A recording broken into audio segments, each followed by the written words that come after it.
China assesses new USA economic pressure and sanction will not solve the ongoing conflict involving Iran and the Middle East. Beijing is calling for a political and diplomatic solution instead.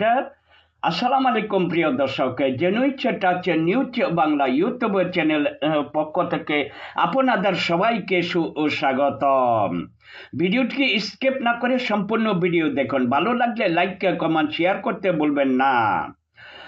Subscribe করে bell বাটনটি দাবিয়ে দেন, গুরুত্বপূর্ণ notification আপনার কাছে চলে যাবে। চলেন জেনে নেওয়া যাক ভিডিওর মূল বক্তব্যে। ইরান ও মধ্যপ্রাচ্যের চলমান সংঘাত নিরসনে যুক্তরাষ্ট্রের নতুন করে অর্থনৈতিক চাপ ও নিষেধাজ্ঞা কোনো সমাধান বয়ে আনবে না বলে মন্তব্য করেছেন চীন।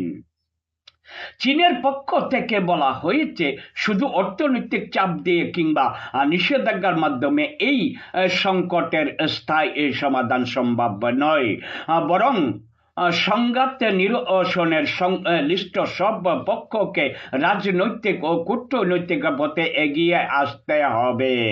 চীন আরও আহ্বান জানিয়েছেন, উত্তেজনা বাড়ানোর পরিবর্তে আলোচনার মাধ্যমে মত পার্থক্য দূর করার উদ্যোগ নিতে হবে, কারণ সামরিক উত্তেজনা ও নতুন করে নিষেধাজ্ঞা পরিস্থিতিকে আরও জটিল করে তুলতে পারে।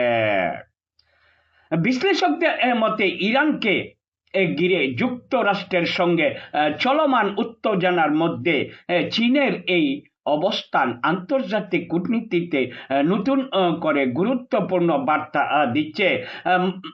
এখন দেখার বিষয় সংশ্লিষ্ট পক্ষগুলো চীনের এই আহ্বান কতটা সাড়া দেয়।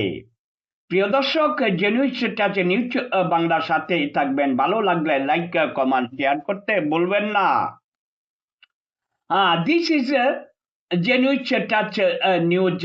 Stay with us for more important update from Iran, the Middle East, and around the world.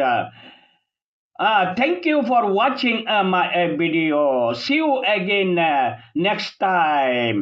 ততক্ষণ ভালো থাকেন। বাই বাই, টাটা, আসসালামু আলাইকুম।